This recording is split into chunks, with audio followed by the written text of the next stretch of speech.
first on the docket is a really, really, really cool idea from Hooch Bazooka. This is a Vannifar combo deck. So the really in Vannifar decks, if you untap with Vannifar and any creature, you win the game. That's how it works. And the idea is that you want to fill your deck full of good value ETB creatures and take advantage of Yorion as a companion. And since when you have Yorion as a companion, your sideboard sucks, you're playing Glittering Wish to give you, 7 copies of Prime Speaker Vannifar, kind of, but also lots of good tutor targets for your glittering wishes, which is a very, very cool idea. I did make some changes to the list as I was asked to do so, but I really, really like the look of this deck, and we're going to jump into it. We can wish for Teferi Time Raveler or Cindervines to beat Torpor Orb. But, only Eldrazi Tron usually plays it. I feel like there's something there. Yeah, I could also play the Fairy Ephemerate deck too, for sure.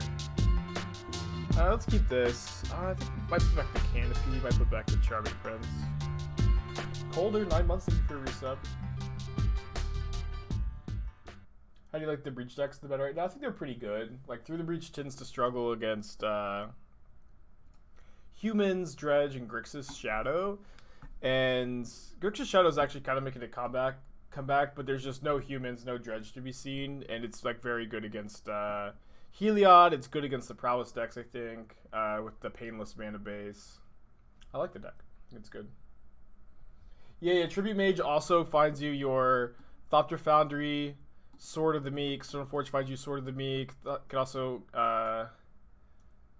you also, like, your sideboard has a lot of targets with, like, Glass Casket, Aether Sword Canonist, Weathered Runestone, Spellskite, Dragon's Claw Revoker. Yeah, I'm obviously not sure about this deck, and it's like, it feels like it's still like a rough draft. I was only able to play one game before I had to stop playing, but I think it's cool. The deck is cool.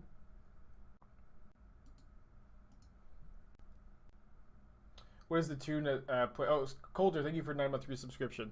The tune that plays is it's a little ditty that my friend Jalen made. And there's a link to his SoundCloud here, but he never updates it. But he's a friend of mine from high school. I think my oldest friend, honestly, and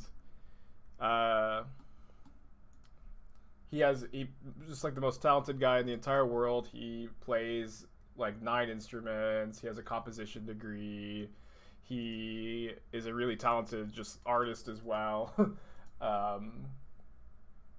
Super swole, just the pinnacle of human excellence. And he offered to give me some of his music for the stream. Full wagon, 6 months into our 3rd trimester. Gotta start thinking about names. Got too many sub babies to even consider names at this point. Dude, iteration is so good in Grixis Shadow. They revealed an Angler. Oh man, yeah, this is honestly pretty cool to see. Where I have been thinking that I've seen people play like just like Boomer, regular old Grixis Shadow, and Gurmag Angler is like a card you really would like to play in this deck, but don't, because I don't in the other version because of Lurrus. I think it's better to play Lurrus, Sprite Dragon, Kroxa than Angler, but this looks pretty good, I'll say. Although not as big as a Death Shadow, I guess. I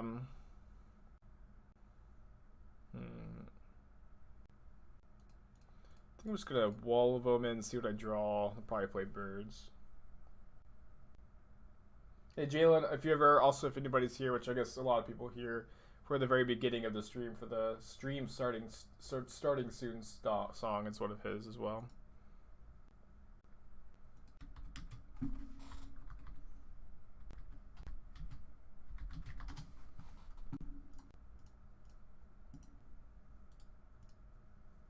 Yeah. Gurmag Angler dodging push, dodging bolt is really a big deal. There aren't very many Path Exiles.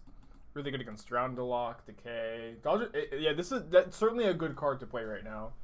Absolutely. I've also kind of been thinking about this old deck idea I have, which I don't really think is that good. I don't really think this is that good, but I've always been kind of partial to Black-White X-Shadow, where Ranger Captain giving you 8 Death Shadows and just being a good card has always been quite strong. And this deck gets to play Obosh as a companion. I kind of want to. I'm trying to figure out how to play more anglers, and I can't figure it out because you don't have Thought Scour. I mean, you could splash blue, I guess, for Thought Scour stub, but then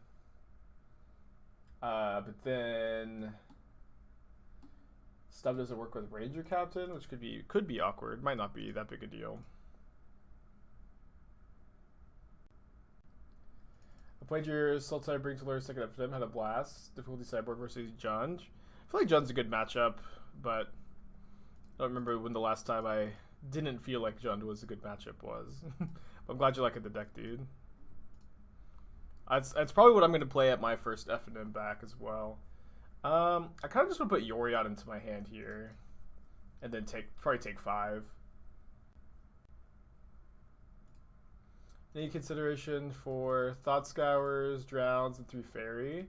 Well, 3 Fairy is kind of interesting over Liliana, but like, I mean, Drown is probably worth playing, of course, but if that's the only card you have to cut to not get Obosh as a companion, maybe it's better to play Obosh. I mean, of course we found out, of course we know companions are, like the best thing to be doing in Modern, so, or not, maybe not the best thing, but if you just have to like cut one card to make room for one of the stronger companions, and Obosh is probably like, it's probably maybe the second strongest. Maybe Lurrus is stronger. But if you just don't need to change that much to make it happen, I do think that it's often worth it to make it happen. Even to Nesper Shadow deck. Yeah, I know what you meant, Ghost. I know what you meant. I just hadn't considered Teferi Time Raveler. But I'm saying that like we could maybe do that, just not play Drowns though. Play Teferi over Liliana. Play Thought Scour over like Giver. Not sure exactly what we cut for the stubs, but we need more anglers too. Well, I guess we don't play 4 Teferi Time Ravelers. So I think I'm gonna go block. Ephemerate my Yorion. It probably gets countered. Probably die to TBR. Exactly die to TBR. But they don't have TBR. We've got 5 points of damage here. Let's go ahead and start off by drawing a card. It's pretty free. And of the cards we could have drawn, it's a pretty darn good one. Now I think we only are going to die to Temur Battle Rage. I guess we could have Drown in the lock for this. Drown is just so good in Grixis Shadow.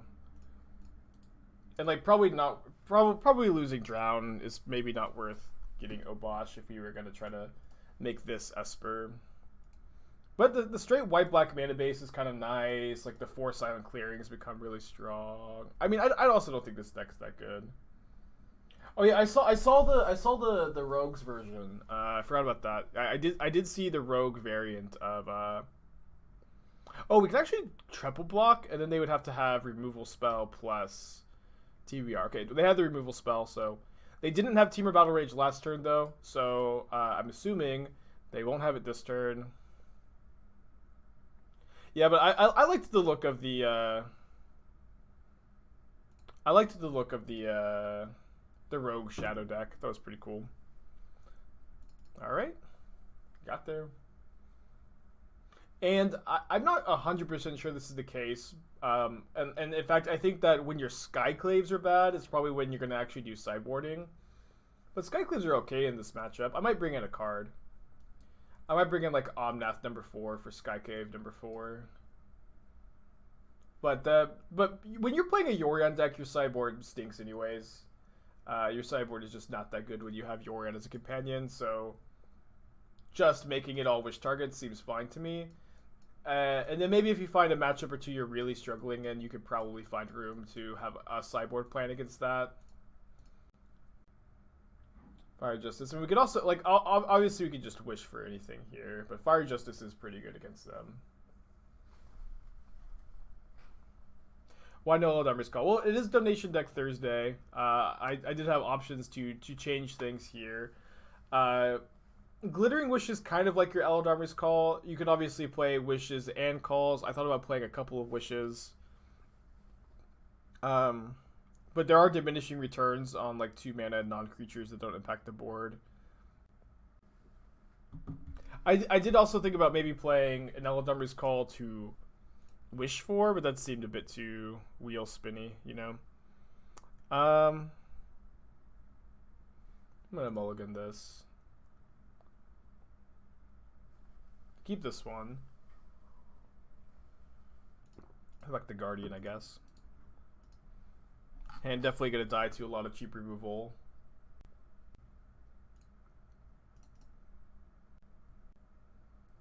So we're gonna get basic forest here, and we can get Jeskai Triome with our other fetch land.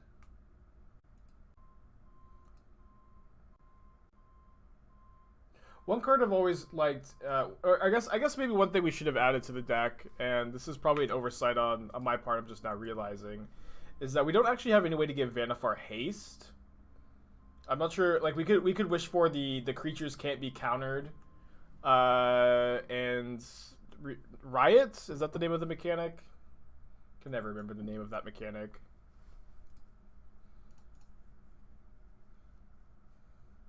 But that card should probably be in the sideboard.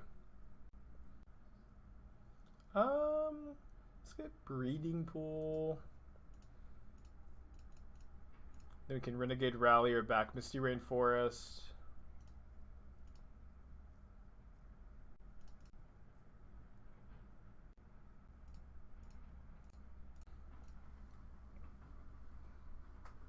Rhythm is just so bad. Well, the thing is, like, you're going to be able to wish for it against decks with counter spells.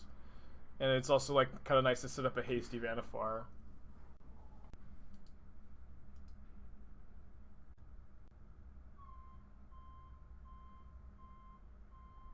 Seems like they may be a bit flooded.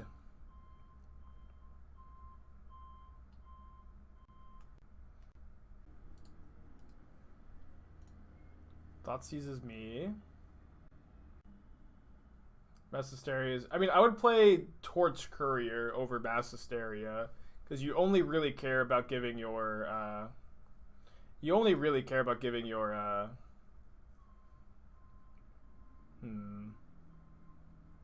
your Vannifar haste. You don't really care so much, I think, about giving anything else haste. Wish.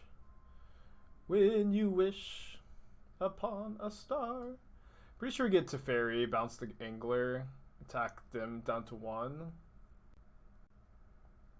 Ooh, we'll Fire Justice down. Oh, no, we don't have. I'm just kidding. Because they gain 5. Actually, if we draw a green source off of this, they just die.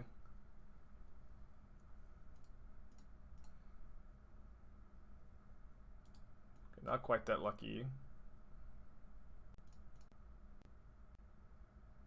There's a Dharma that does that? Is there? Is it a 4 mana? Yeah, shout out to the Thoughtseize bug, of course. And what's also nice is that we can just fly over with an Exalted Bird if they don't kill it.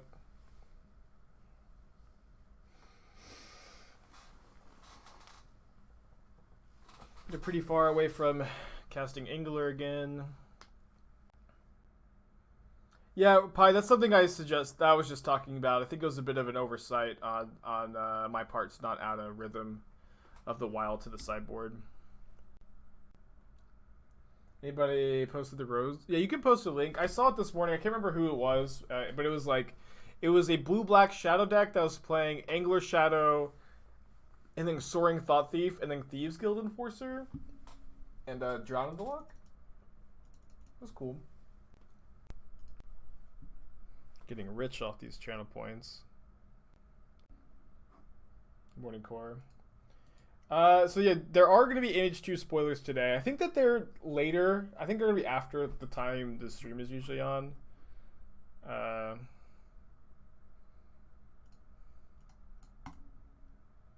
but I'm not sure.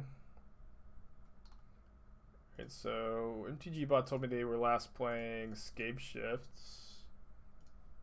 Looks like 4-color Bring to Light Scape Shifts, which definitely seems like on the draw. This hand might be a bit slow.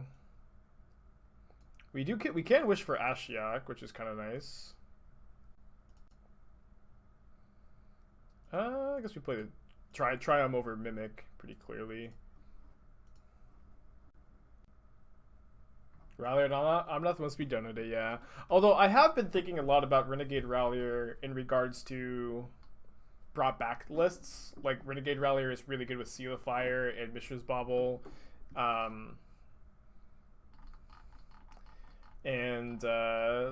have been thinking about this card in some of the brought back decks. But I may never bring back brought back, we'll see. Prismatic Omen.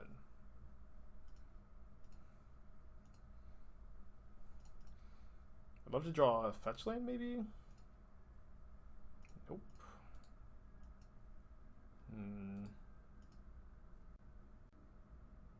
Yeah, Rallier returns Snapcaster, cast brought back. Just spin your wheels forever and ever and ever. What brought back in a Boros Land Destruction Shell? That was the first shell I tried it in. It was probably the best shell too. Should I watch weekly MTG for spoilers or just slam F5 on my Twitter for the shit posts? Probably the first one. I would not call my occasional Twitter shit posts excellent sources of news. Our draws definitely not really come together. Super dead, I guess. You want to lead an uprising against WotC to get nerds? I don't know. I mean, it would be great if we got preview cards, but there's a lot of good content creators out there. There's not, just not really enough room for all of us, maybe. It makes a lot of sense for them to put their marketing budget and their, why am I playing this game still? I'm so dead. It makes a lot more sense for them to put their marketing and their investment into people who play Arena, right? Because that's their pipeline. You get people to download Arena, and then as they play, they become more and more enfranchised. And then they eventually find people like nitpicking nerds like me, like Fran, like all the modern boomers. And so as much as it stinks to not get a preview card, I get it, I guess. Maybe I'm just justifying it. 2 Phantasma Images Ralliers with the sack outlet's probably too cute. I mean, so the problem is there's not usually a good sack outlet in Bant. You have to be 4 colors. There's also Safi Eriksdotter as something else that does that same thing though. Rallier brought back. Yeah. I know. I've definitely been thinking about Rallier and brought back, especially because most of my brought back shells start with 4 Seal of Fire, 4 Mishra's Bauble to turn on brought back. And then Rallier is interesting too. The problem though is if you're Naya, you just can never beat big mana combo control, and it's that's the problem with Naya. Yeah, I mean that's what I thought too. Bad. I thought that they would they would make an exception for the preview card thing for Modern Horizons 2. I really did think that they would give modern streamers a preview card for Modern Horizons 2. It doesn't really make a lot of sense that they didn't. I'm trying to make sense of why they didn't, but the fact that Canister Deceive didn't get a spoiler card feels like if you ever MTGO, you're immediately disqualified from getting one. I mean, Deceive gets spoiler cards all the time. I don't know about Canister's spoiler history, I guess, but Deceive gets spoiler cards all the time.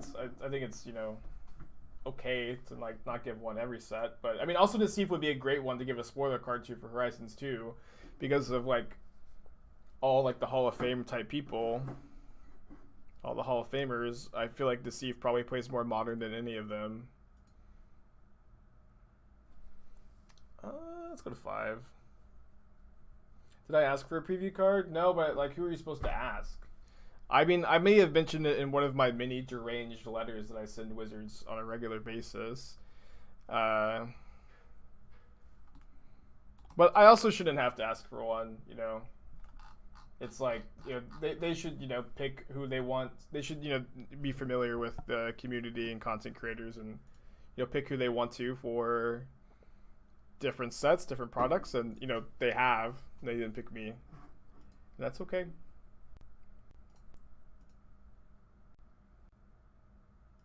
You did seem pretty bummed, yeah. I mean, it's a really cool set to not get one for. I mean, I definitely feel it. It would make a lot of sense for Nassif to get one, since, again, of all of like the MTG gods, he's definitely the one that plays the most modern, I think. I guess I should not crack this Heath now because I want to save this fetch for Omnath.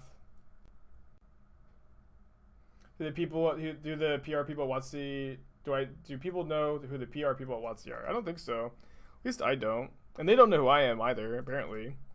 Which is okay. You know, you don't need validation from Wizards to like make it as a content creator. Wizards doesn't, you know, that's not how you succeed as a content creator for Magic the Gathering. It's not Wizards gives you a preview card and you make it. And then you're validated and you are successful because Wizards gives you a preview card. Just not how it works.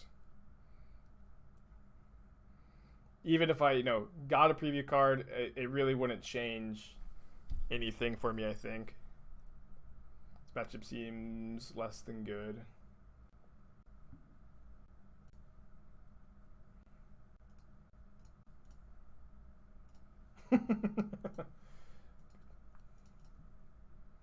Well, double Vial, less than ideal.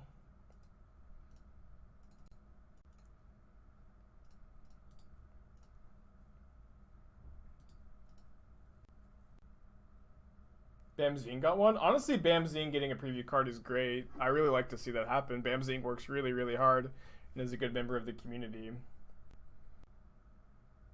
Bamzine is a great follow on Twitter if you like want to keep up with Decklist and stuff.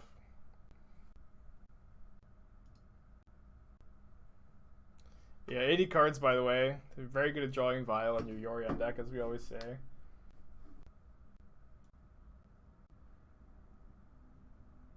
I don't believe Reason to Believe lets you put Tybalt into play.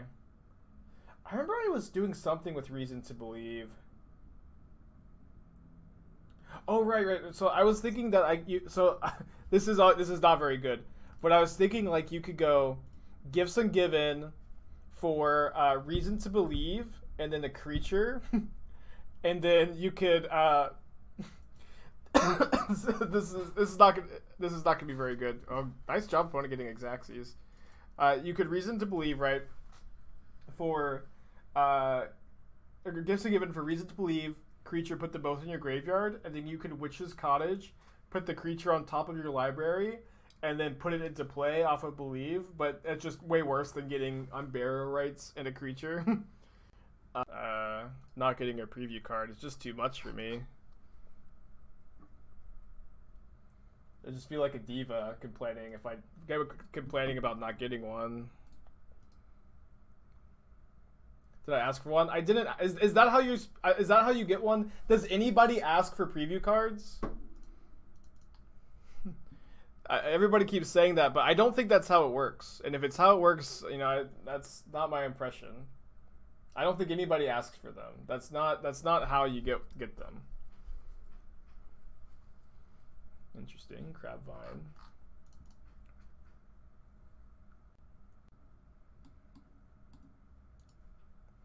So we can Glittering Wish for Wheel of Sun and Moon.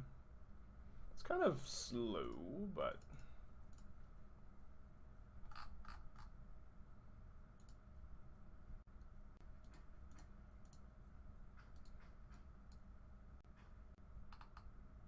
Alright, 2 Creeping Chills, but that's it. I think Koma's a bit...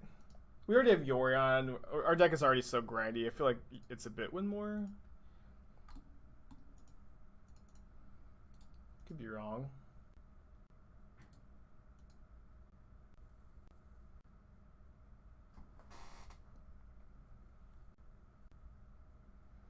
Alright, so now, if we never hit another land drop, we probably lose.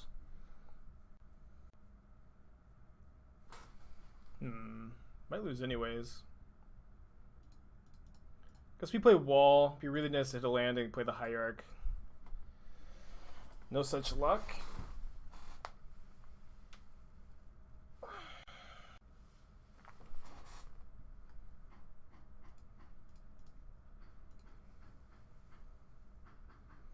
I mean, I've already accepted my fate and moved on to the whole preview card drama. I mean, again, if you guys are interested in my thoughts on any of my takes, you can always look to my Twitter bio where I... Ooh. We actually have to chump block with Hierarch here. I guess maybe we should go Exarch, tap, block, take 3. It's probably a bit better. So yeah, you can always look at my Twitter bio for my takes. And now I am MTGO user at Modern Horizons 3 preview card, Try to Get Her Aspiring Spike. No Wheel of Sun and Moon in the sideboard. What? I feel like I'm being trolled. Tap, block, tap, block. Take 5. Does Ephemerate do anything? I don't think so. Bummer.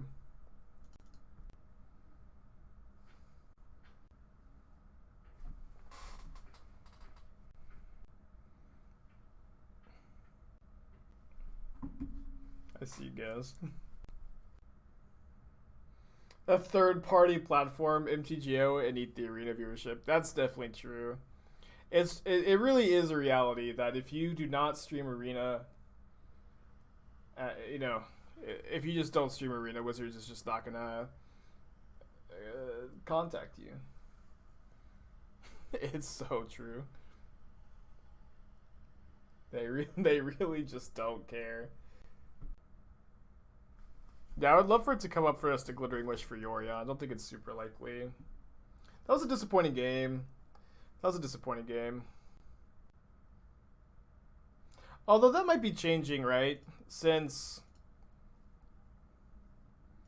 it does feel like, especially like the most recent announcement, that they have learned that, I don't know, just like the whole esports push.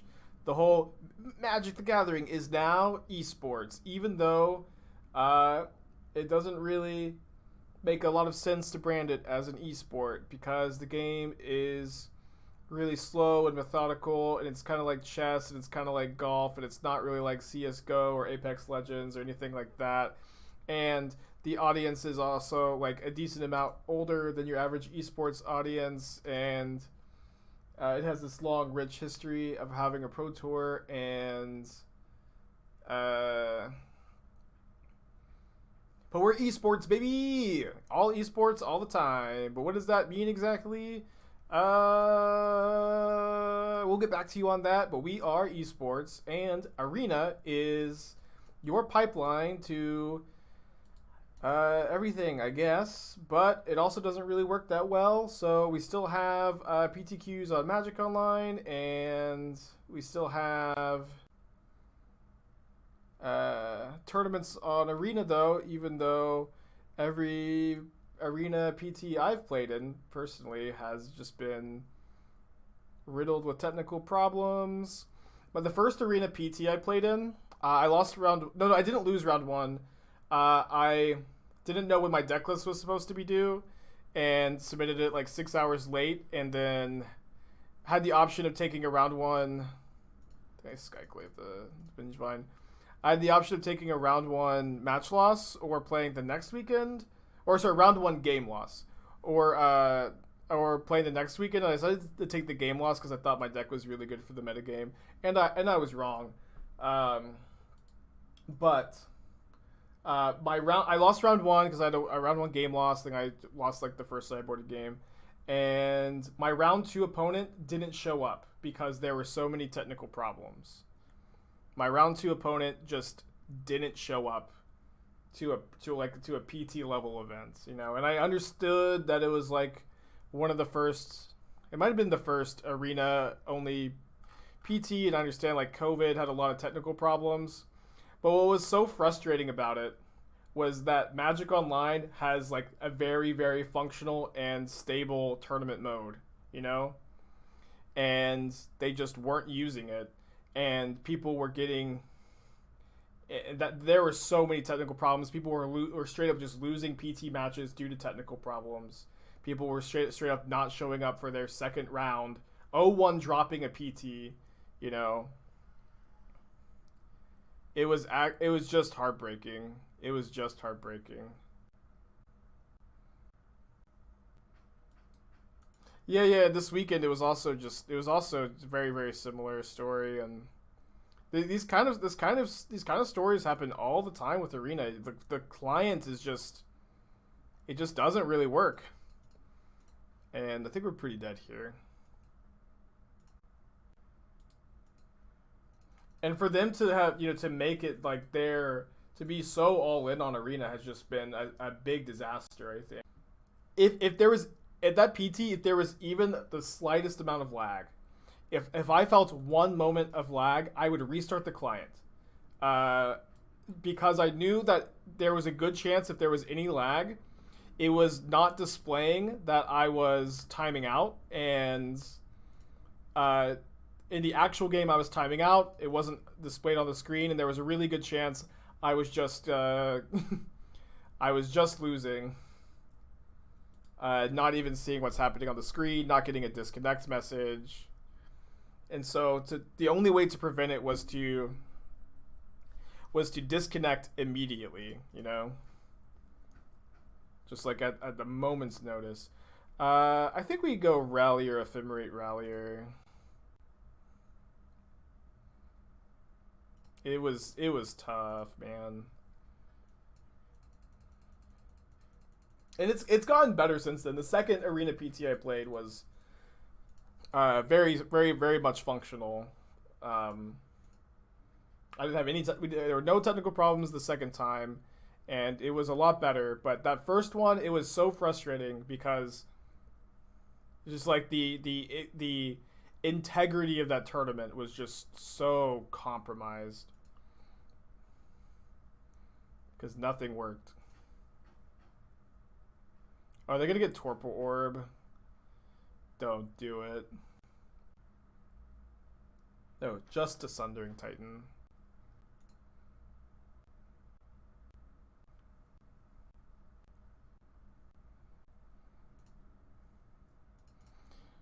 Sundering Titan, pretty tough to beat as well, of course. But we're going to have a turn here to maybe get something together. I'm going to flicker the Wall of Omens so that way we can attack the Karn.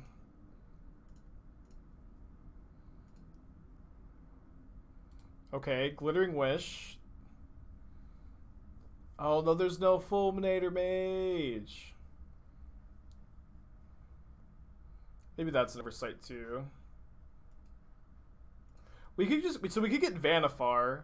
We don't need lands to win with Vannifar. I think that's better than Meddling Mage, Sundering Titan.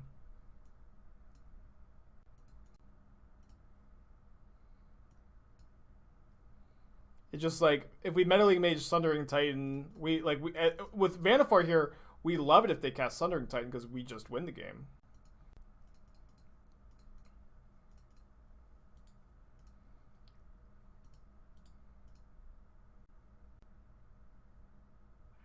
Yeah. No, I agree that Magic Online has tons and tons of problems, of course.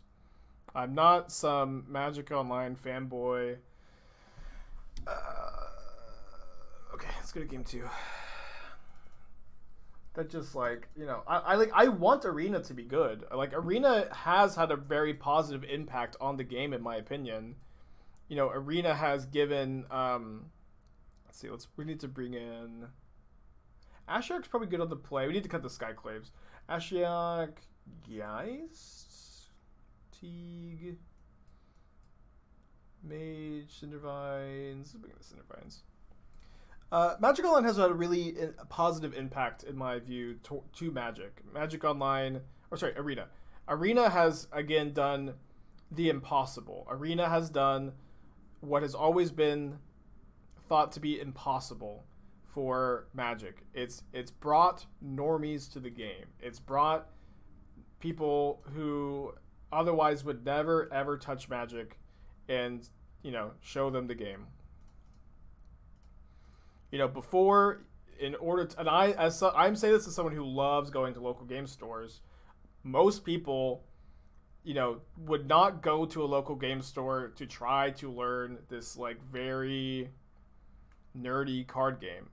Most people have learned Magic through word of mouth from their friends. Most people have learned Magic from somebody who goes, this game is so good. Please play with me. Please play Magic with me. It's so good. And then I and everybody else goes, I don't know. It sounds kind of nerdy. And are you sure it's good? Like, yes, Magic it's such a good game. I know that it's nerdy, but I really think we should play it. And that's how everybody learns how to play. And it's great. But that was always the problem. It was always just so difficult to get into. And now Arena has made Magic really, really easy to get into. And that's a good thing. That's a good thing. And I want Arena to be better than it is. I want Arena to be better. But in the current state of the program, having it be like your premier tournament clients has been a big failure, I think.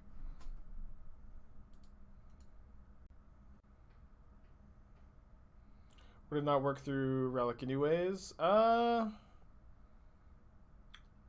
We can go... No, it works through Relic because we have a Deceiver Exarch. It depends on exactly what we're sacking. But it can work through a Relic. Man, we started off so well. Now we're getting crushed. Wow. Brutal. Great start.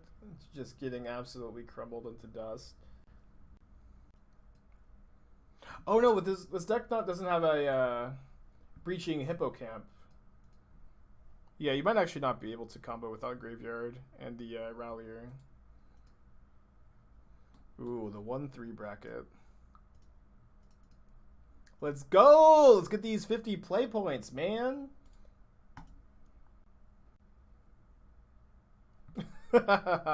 Your play points are mine, Ethereum Sculptor. You never should have shown your face here.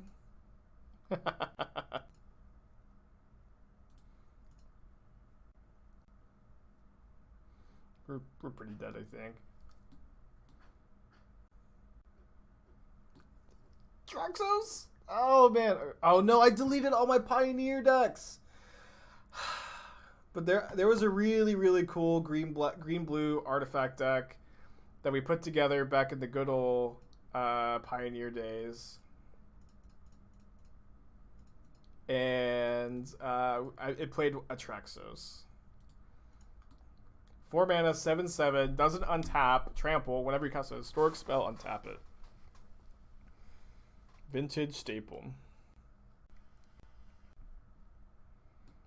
Oh my gosh. The Zach Elsick special. Then they don't know it's legendary. They don't know it's legendary. Ah. Today I learned. Chat TIL.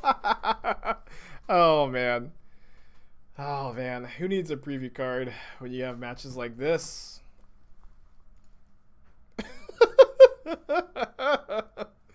Oh my gosh.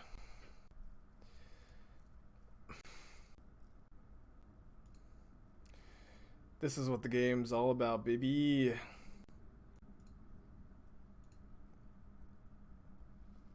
Okay, so we Don't have a lot of colors to work with.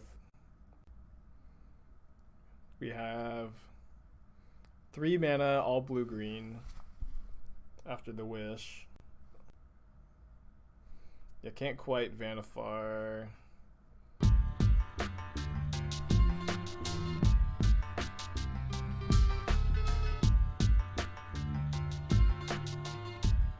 Master, why no?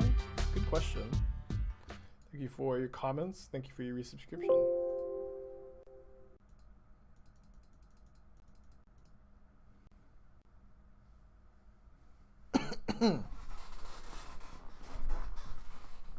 So we can tap Traxos if we want to. We can double block with the walls, only lose 1 wall. Oh, next turn we can actually go wish for plays a 2/2 ballista. We can wish for Saheeli. And then cat combo. If we draw any land, because we can Felidar Guardian flicker a land. Yeah, so let's just go, you know, use a wall to gain 7. Could you Felidar a land to get the Omnath trigger? Yeah, but I don't think the other one was just 4 damage. I don't think that is worth necessarily. Yeah, so we just draw any land. I think we have enough mana to win. I guess maybe not if they kill a mana dork here. Get hit for 4 from the Throne of the God Pharaoh.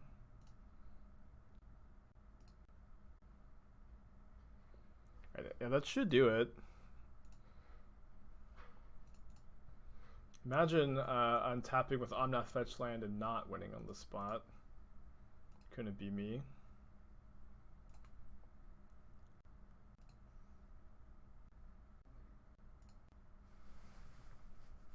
Oh wait, the ballista! The ballista. Oh, they conceded. The ballista.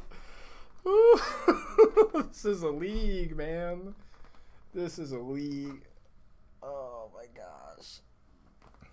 Sometimes with just utter confidence and paying your opponents 5 tickets, you too can win a match in the 1-3 bracket.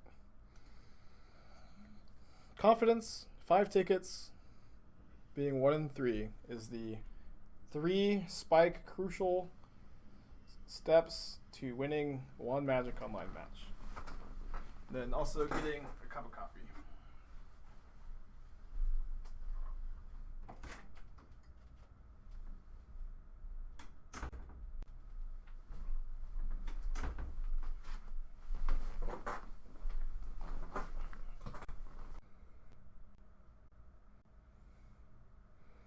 Let's keep this. Probably should put back one of our 4 drops. Let's put back the Omnath. Could you play Guardian, then Ephemerate to... I didn't have Ephemerate still in my hand. I cast it last turn.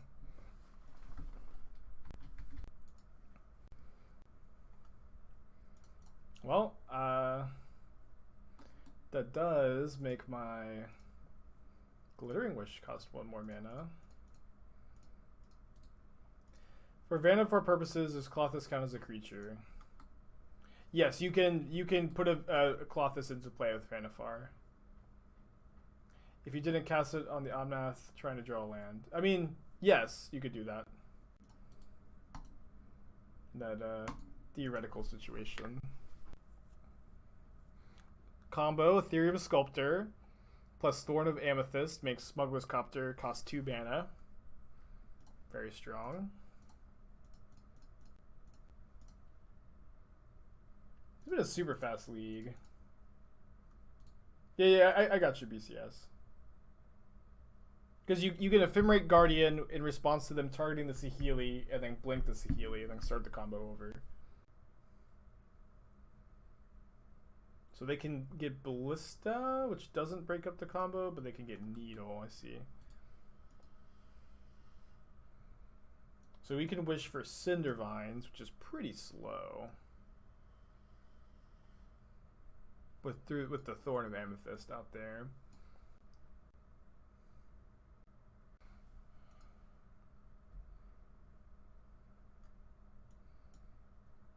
Can we go Rallier, get back a land, and then Wish? We can.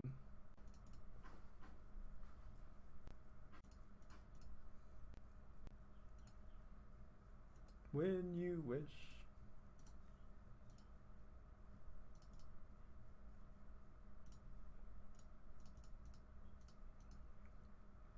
Alright, so we need to not die here.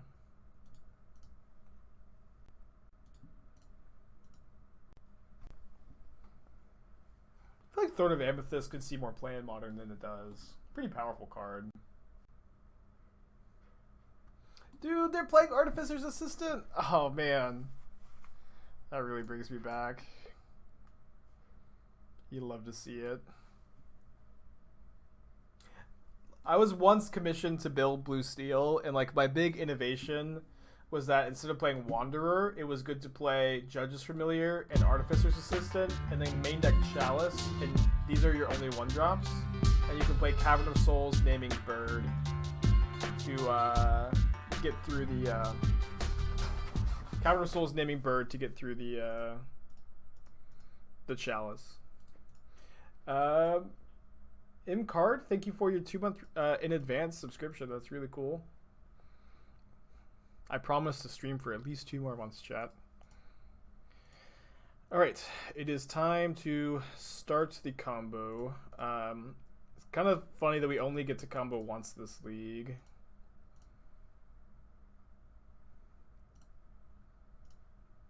But we go sack Monitor, get Rallier, untap Vannifar, sack Rallier,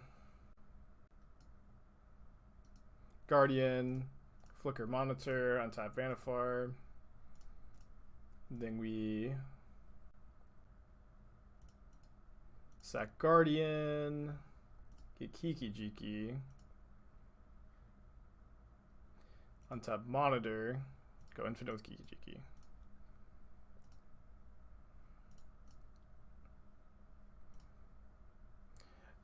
$50 play points are mine! We did it. Well, thank you for the donation, Hooch. I do like Vannifar combo. We didn't play against Prowess, but I do think I do feel like Prowess and Tron are like the 2 decks really keeping this archetype at bay. It is also true that the Heliod combo deck is the better creature combo deck at the moment. One thing I wanted to say is I really think the Rhythm of the Wild was an oversight by me. I think that should be a sideboard card. But one thing is also true that I don't think that you actually need the full Glittering Wish sideboard plan. I think that you probably need to find... You probably want to look for like 5 targets for your Glittering Wish. Probably Rhythm of the Wilds, Prime Speaker Vannifar, Teferi Time Raveler, Ashiok, and you know, one of these, maybe Klothys, maybe Saheeli. Yeah, maybe you can do like 6, 7, but I think that you want some sideboard cards, like play Ariok Champion for the Prowess matchup, or play something for the Tron matchup, but Tron's obviously really hard for these archetypes. But the actual 15 full Wish targets are probably not the way to go.